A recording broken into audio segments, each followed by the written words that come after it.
I'm saying right now on the David Johnson show that we are the first collective of military musicians. There's never been anybody to corral together. Wow. Because I look up to like Dr. Dre and Diddy, and I'm like, why is nobody doing this? What? And then I said, oh snap, it's in the mirror again. Hey, it's you. You're supposed to corral all these guys together, because I saw all these very talented military musicians. So I was like, somebody has to do it.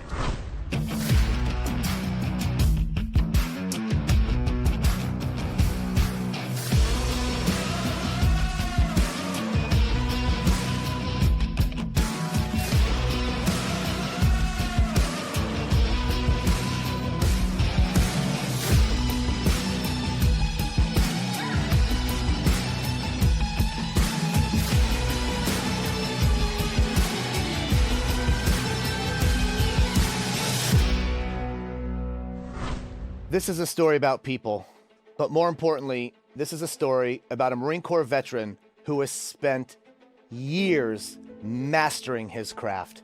We are joined today on the David Johnson Show by Raymond Lott, a.k.a. the Marine Rapper. Yo, what is up? We are here. Damn. Let's get Glad it. you made it last night. Yeah, the flight came in. Everything's good. Flight flew in. My arms are tired.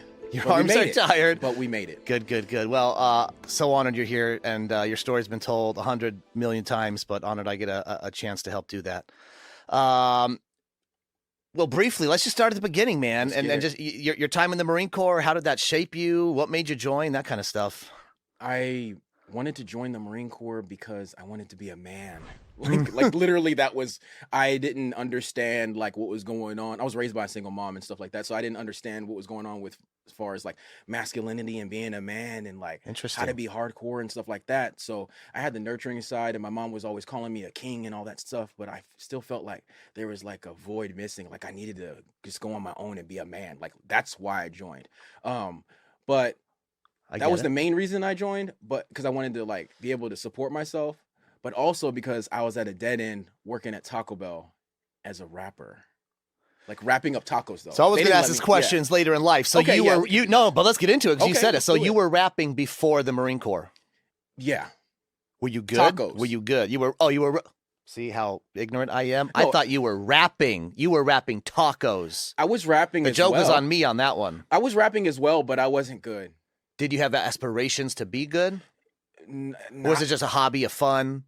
It was kind of like a heavier hobby. You know what I mean? Like there's lighter hobbies, and then this was like on the heavier side. You know what I mean? Okay. Like a heavy meal. Like it wasn't like a light rapping meal. Tacos at Taco Bell. Facts. And then you went into the Marine Corps. Correct. And what age was that? That was 20, about to be 21. Okay. It was late because I actually got my degree in drafting. Drafting as design drafting? Yes, like floor plans and interior design, interior design, electrical, all that type of stuff. Wow. Because all throughout my childhood, I wanted to be an animator. I wanted to be an artist. So I draw. Like people don't know that. I mean, oops, now they know, right? Well, that kind of came into play later in life, though. Later that foundation helped, right? It did. And we'll get into that. Yeah, but like I was drawing. Setting the stage for something. I was drawing. Yeah, I was setting the stage, and then I was drawing, and then as I was drawing, I got approached by like a recruiter for this drafting school. So they're like, yo, it's just like art. It's just like drawing. You can still be creative. But then I got into it. I was like, this is boring. It's a whole bunch of math and everything is all like just uniform. And so you had an artistic side of you kind of growing up. Always. Really? So since I was 5 years old, I've always been drawing. So I was in art contests. I've always made it through different art classes and stuff just off of word of mouth. Like I never got in through like prerequisite. Like people heard that I could draw and they allowed me to get into advanced art in high school just because they knew I could draw. Like it was that weird in my high school. I admire anybody who has an artistic ability. I have zero, and that's not a joke. I just have whatever part of your brain, and this is not 100% truth, whatever part of your brain has that artistic ability, I do not have it at all. Well, I appreciate it, but look, man, I know you have some type of artistic ability inside you. They just need to sculpt it out, just like the David. You know what I mean? Interesting. So, damn, that's what they need to do. They just need to pull it out. So 10 years in the Marine Corps. 10 years. And we were just talking about this morning. Describe what the job you had and what you were doing and the mission there. So if you've ever seen Full Metal Jacket, the main character in Full Metal Jacket, his name is Joker. And Joker is actually a war reporter. So what happens is, if you're a war reporter, if you are a war reporter, what you do is you go to boot camp like everybody else, because that's a misconception. They're like, "Are you a Marine? Are you still a Marine?" I'm like, "Yeah, I'm still a Marine." You go to boot camp, you do everything that you need to do to become a Marine, shooting, running, drill, all of that, and then when you're about to graduate, the drill instructor comes around and is like, "Hey, Marine, you're such and such. You're a grunt, whatever." Right. And then my drill instructor came to me and was like, "Full Metal Jacket, huh?" And I'm just like, "What are you talking about?" And at that time, I didn't see Full Metal Jacket, so I had no idea. Oh. So he's like, "Full Metal Jacket, okay, Mr. Hollywood, Mr. Reporter." And I was like, "What are you talking about?" I had no like idea. giving you shit. Yeah, like, because if you're not a grunt in boot camp, they say you're nothing. Like, So, they and just say, sorry like, for this crazy question. I've asked this once like 10 years ago. I forgot Yeah. the answer. Can you choose your MOS or your job in the Marine Corps, or you're given it? ish. So the Ish. thing was, like, how you asked me about, did I rap before the Marine Corps? I did rap before the Marine Corps, but I wasn't any good, but I still had aspirations kind of in entertainment. Okay. So after I signed up for the Marine Corps, like right after drafting school, I went home to my mom. When I went home to my mom, she was like, "Hey, like, where you been?" I said, "Oh, Mom, I just signed up for the Marine Corps." She's like, "The Marine Corps?" And this is She after, didn't even know? no. Interesting. She's like, "The Marine Corps?" And I was like, "Yeah." She's like, "What job you get?" And I said, "Open contract." And she's like, "No, you're going to be a grunt right now. So you need to go back to your recruiter," which was a small little 5-foot blonde recruiter, meat eater Marine. And so I go back to her and I'm scared. And I'm just like, After you signed on the dotted line. after I signed on the dotted line, she had the paper Yeah. going through already. So she's excited. She has this contract Yeah. by me saying that I'm going to become a Marine. So she's going to get the credit. But I'm going back to let her know that all of that is null and void, because the job that's on there is not the job that I want. So I'm adding extra work on her plate. So she's not happy, right? So I say, "Hey, listen, I talked to my mom. She wants me to get a job because she doesn't want me to be open contract. Because if I go open contract, I'm gonna go to war and I'm gonna die." And were we and at be a war? grunt. Did you join post 9/11? Oh yeah. Okay. Yeah. 100%. I Yeah. joined 2004. Okay. Yeah. So So the war's kicked off. The war's kicked off. If you sign up, like, you pretty much know you're going overseas. Yeah, 100%. So my mom knew that. She was like, "Yeah, no, you need to go back and tell them you need a smart job because you are college educated. Interesting. You know, not just like a job that anybody could get." So she's like, "Go back and tell her what type of job you want." I go back to my recruiter. I say, "Miss Recruiter Lady, could I please maybe get another job?" "Another job?" And I said, "Yeah, could I get something in entertainment?" She said, "Entertainment?" She's like, "What? Get out of my office." And she does that snap thing that all like Marines know, the snap and then point. She's like, "Get out of my office." And I like get out of her office, and she's like, "You know what? Come back in a day or whatever." So I came back. She's like, "I got you public affairs. Now get the F out of my office." And So then she I took left. care of you. She Yeah, did it. She did take care of me, and she Wow. sent me off. And so that's when I went to boot camp and all that, like a week later. So you knew what you were going in as, so to speak. 100%. But I okay. had no idea what public affairs was, because public affairs is the umbrella over Got it. radio and war reporter and broadcasting and all that. So you public didn't affairs know is the what your umbrella. job was going to be Mhm. till you graduated boot camp, and they're handing out the assignments. Yeah, I knew my field. I knew got it, right. what type of work Under I that was doing. radio or Yeah. right. And I so bad wanted to do radio. I mean, shocker, right? I so bad wanted to do radio, so bad. And so I was like, "Yo, please let me do radio." Like when I was in school, right? Because when you're in school, you can like opt to do radio or on the ground and stuff like that. They're like, "Okay, we'll let you audition to do the radio side, the broadcasting side, over in Interesting. Japan or something." Okay. So they're like, "Do the audition." And I feel like they set me up because they knew I was a high PFT. High PFT is the high physical fitness score. So they know I ran like a rabbit and everything. And I think they set me up because when I went in there, I failed the audio audition because I mispronounced one word. I get it. I mispronounced most of my words, but wow. It was Want that. another word? What's that? Yeah, what was it? Ask. How'd you say it? Axe. so, So because I said axe instead of ask, I got chopped. And they said, "Hey, listen, you didn't make it into broadcasting, but what we are going to do is we're going to send you to a nice, prestigious unit." They're like, "We're going to send you to 1st Marine Division." And I'm like, "First? I want to be first. Who doesn't want to be first?" Right? So they send me to 1st Marine Division at Camp Pendleton, California. Camp Pendleton, California, the same town that I grew up in. I grew up in Oceanside. now, is that good or bad? that was good and bad because it was like, yo, when I didn't want to be home, I could go to base, and when I didn't want to be on base, I could go home. You know what I mean? But you're not out also experiencing anything new. No, I didn't like that, and I wasn't with all the ruckus and stuff. How long after your first duty station was your first deployment? Okay, I'll get to that. Let me rewind a little bit. So basically what had happened was when they sent me to 1st Marine Division, I had no idea what was going on. Then I realized that I got attached to the grunts regardless. So my mom's worst nightmare still happened. I still got attached to the grunts because my mom was like, yo, you're about to be a grunt and you're about to go to Iraq. That's what's going to happen, bro. Yeah. And I'm just like, well, I got public affairs. She's like, man. You're still deploying. Yeah, you're still deploying. Anyways, got attached to 1st Marine Division. After I got attached to 1st Marine Division with the grunts and stuff, like, they're like, hey, you're going to Iraq in like less than a year, so get ready. And I'm just like, oh, all right. And then my first deployment was about, I think my first deployment was about 6 months to 7 months after. And then your mission, and maybe we missed this. So you were what's the term for it? Combat.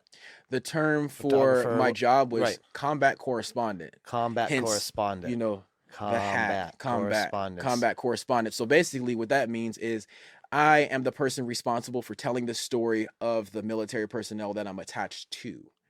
And I am responsible a lot through pictures as well, right? Through photos as well. So yes. I was a photojournalist. Wow. So I would be taking photos and writing stories and then like running around with the grunts. So how does this work for you? Are you out? I mean, you're in Iraq. There's a war going on. Are you looking for photo ops and just trying? How's your mindset at that point? I don't understand. At first, I get it, but I don't get it. At first, it was surreal, and then it turned into numbness. It was surreal at first because it was like, yo, I was literally running rooftop to rooftop like Aladdin because the roofs are like a little lower. So I literally would jump in roof to roof because I had to be in front of the troops to get the photo of their face. You see what I mean? I do. So I would have to be faster, stronger, and everything than everybody else. On top of me wearing 50 pounds of gear, 50 pounds plus, because not only did I have the magazines and my flak jacket and the SAPI plates, the bulletproof plates, I also had all my extra lenses on me, but instead of putting magazines in my side pouch, I put the long lenses in my side pouch. Did that experience, because you were dialed into maybe the human aspect, did you see a different side of things that you didn't see before from like your own team, my fellow Marines, and you're looking at them from a human aspect because you have to tell their story? Yeah. Did that open up your eyes to anything? Death opened up my eyes. Like big time, because what would happen was I would patrol out with the grunts, right? Writing stories on them, sending stories back home for them and stuff. And then they're like, hey, Devil Dog, not only do you need to publish the story that you just did on that Devil Dog, but also that Devil Dog just passed away. So you need to do a memorial story. And on top of that, you need to go talk to his buddies and ask them how they feel and put a microphone in their face. So I felt like I had to be the coldest person in the battalion. Imagine, tough. Bro, you were just with me out on patrol and you're asking me how I feel about my buddy passing away? Are you kidding me right now? Like so I'm like this. So it turned from surreal to like numbness because I had a job to do, and you did this for 10 years, 8, 9 Yeah, for 10 years, on and off, 2 Yeah. deployments. But that was probably the hardest thing I ever had to do. And then also on top of that, after I wrote the story, I actually, since I had art skills, I painted a whole wall. It was like the memorial wall, and then I would have to hang up the pictures every time. So imagine, I go on patrol, write a story on that dude, find out that dude passed away, wrote a story on him, interview his buddies. After that, print out a photo of him, put that in a frame, put it up on the wall that I painted. Over and over That's again. a level of compartmentalization. You know the word I'm talking. Yeah. You would have to really. I think you said it right. Okay, good. Compartmentalization. Okay, good. Or I think I added some more Something, syllables I in don't know, that. yeah. But I have that like You get what rapper vibe, so of course Yeah. I'm gonna add something else. You feel me? Yeah, I can't wait to get in that. But So you trying to battle me? I could never battle you. But just not yet. Not yet. Yeah, we'll get to that later. But you are a DJ, right? DJ David Johnson. Yeah. Well, that's pretty good. Damn. So 10 years is kind of like that deciding, should I stay in for the full 20? Should I get out? Was it a process, or were you like, I'm done? So, funny story about that one. So, I actually was really good at being a photojournalist. I was really good. I've seen at some being of the a photos, photojournalist. and you'll see them on this episode. Oh, I appreciate that. Thank you for putting Yeah. it there. It'll be somewhere. No, they'll see it. They'll see it. They'll make Mhm. sure they see it. But yeah, it'll Probably be up on the right screen there right now. Oh, right there. Yes, Okay, probably. cool. That's awesome. Thank you. Appreciate that. That was instant. That was amazing. How do you do that? You have an awesome studio. This is the team right here. You can't This see is him, the but there's team. an entire crew here making all of this happen. I'm looking at a guy cry. Anyways, it's a big deal It is a big deal. because of you. Thank you. I appreciate that. But So you're 10 years. Do I get out? Do I stay? okay, so what happened with that was, so I get back from Afghanistan, and I'm so excited because I get back from Afghanistan. I'm just like, yo, I'm alive. I love this. This is amazing. I need to go see my daughter because I need to not be a deadbeat dad, and I want to go see my daughter because I miss her because it's been months. Yeah. So I just decide to go to Hawaii. And this is after I meet the colonel. I met the colonel and he's like, oh my gosh, you're doing so good. You're amazing. You're awesome. And he's like, yo, you've done so much good work. You've documented the 1st Marine Division the best. I'm going to send you to Syracuse University on the Marine Corps' dime. And that's all you'll do. You just go to college to be a photojournalist and you'll be one of the best photojournalists in the Marine Corps. And I'm like, yo, That's kind of cool. That's fire, right? Yeah. It was cool until like I ended up being UA to formation because I missed my flight back from seeing my daughter. And they didn't know you'd left. They didn't know I left because I just left. Because left. Which, for the record, in the military, you can't just leave. You just can't leave. You have to Right. ask for permission. Right. I didn't ask for permission. So on your return flight coming home from seeing your daughter, you whatever got delayed, whatever, and you missed formation that morning. Missed formation. And then it's like, Ray, out of ranks. Out of ranks. So they do this cool little thing called NJP or Ninja Punch. That's going to come into factor a little bit later. But Okay. NJP is like, they just get you in trouble. So I end up coming back and I have to stand tall in front of the man. The same colonel The same colonel that was going to send you to college to send me to college on the Marine Corps' dime is now is now about to take away my rank. And I was a sergeant at that time. wow. So, and if you know anything about Marine Corps sergeants, you are God if you make sergeant in the Marine Corps. Like, that's like one of the best ranks. They call it the backbone of the Marine Corps, Sure. all of that, aside from like, the officer side and all that, the commission. But if you make Marine Corps sergeant, you are the man. Wow. So I was standing tall in front of the man as a sergeant, thinking my sergeant is going to be ripped away after I came back from Afghanistan, risking my life. And I didn't even go UA because I was doing something bad. I went You went to UA. see your daughter. I went to go see my daughter, but me, an idiot, I didn't ask for. What'd you get I didn't ask busted for down permission. to? Nothing. What do you mean? I didn't get busted down. Oh, they didn't take No, away rank? they didn't- Oh, no, I they thought, didn't I take my thought, I rank. thought with this story, that's where it was going. No. I So got NJP'd, you lost rank. because I did so much work of documentation for the 1st Marine Division in the Cut you a Marine little Corps, slack. he said, listen, you have never been in trouble ever, and you always have put on for the Marine Corps with your photos. Wow. So I'm not going to knock you down. Just don't get in trouble for 6 months, and I'll, So is this do the away with it. precursor? Are you saying this is why you got out? Is So that wasn't the reason why I got out, but that was the first beginnings of why I got out. Okay. So because I didn't go to Syracuse, they needed somewhere else to send me, right? Because I just had got NJP'd.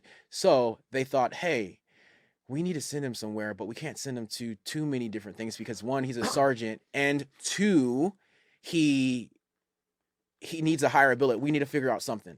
So the only billet was called Marketing and Public Affairs, which is like one of the best units that I've ever been to, specifically because, well, not units. It's one of the best billets that I've ever been to, Marketing and Public Affairs, because it taught me marketing, which kind of played into my whole thing now, but I'll get into that in a second. It seems like from your early childhood or even teens or whatever, from the artist, the design, everything has just been building up to your life. It's crazy. Do you think dude. that sometimes? Like every stage kind of Everything along the is- way, it's just been building up to where you are today and even what's going to come next in your life? I believe that everything is a pay it forward.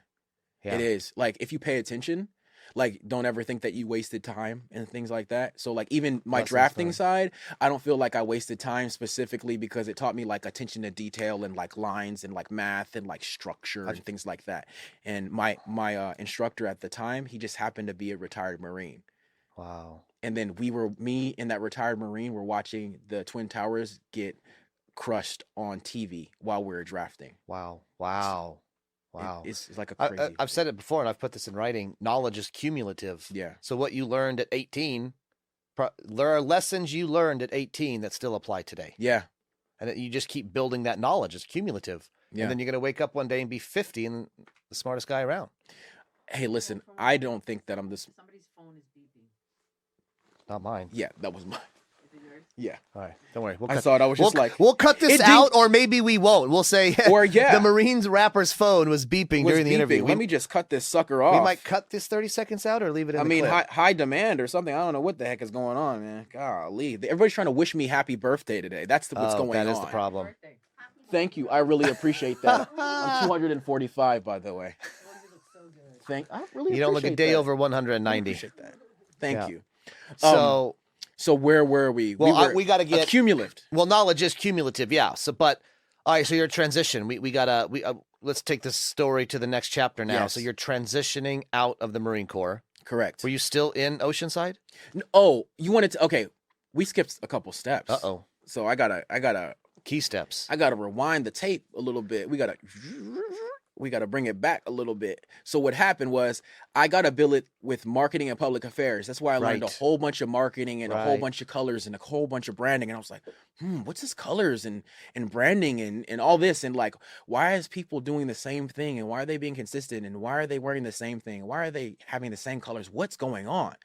And my brain started to marinate on that, but I put it to the side a little bit. I Then get it. I get it. I end up moving to the district for the recruiting. And then once I was there, I end up shooting a viral video asking out Sarah Connor to the Marine Corps ball. I've seen it. You were running in that video a little bit. I was running a little You did some bit, did a push-up- couple or, of sit-ups, I mean. And maybe, yeah, I did yeah. a couple of sit-ups. Yes. I did like a couple of pull-ups. So I was like, it was like a hyperbole type of thing. It was like a funny type of thing. But I asked out Sarah Connor from Terminator. Yes. Her real name is Linda Hamilton. I asked out Linda Hamilton to the Marine Corps ball.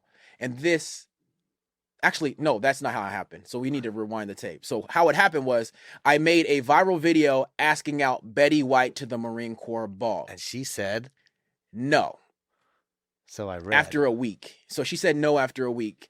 So And that was it. But to frame this up, people that don't know, because my gut is a lot of people are going to hear you talk and they may not understand that was a kind of a thing back then. It was right? a Marines thing. would ask celebrities To the Marine Corps to the ball. Marine Corps ball. Right. yes, that was the thing. That was a trend. Right. And I was a part of the big three. There was like 3 people who did it, and I was a part of the big 3. So the first thing that happened was there was a Marine overseas who asked out Mila Kunis. Then there was another Marine who asked out Justin Timberlake. Right. And then my officer came out to me and he was just like, hey, bro, it'd be like kind of funny, like, if you ask out Betty White, you know, the dynamic, the contrast, you know what I'm saying, Yeah, right? yeah. And then I was just like, yeah, I'll do it. Whatever. Yes, sir. And then so I do it. I make this viral video. Public affairs is mad at me because they're like, you are supposed to make news, not be on the news. You're on national news. What's going on? After Betty White said no after a week, I was relieved. I was so happy. I was like, cool, I'm not in the news anymore. This is amazing.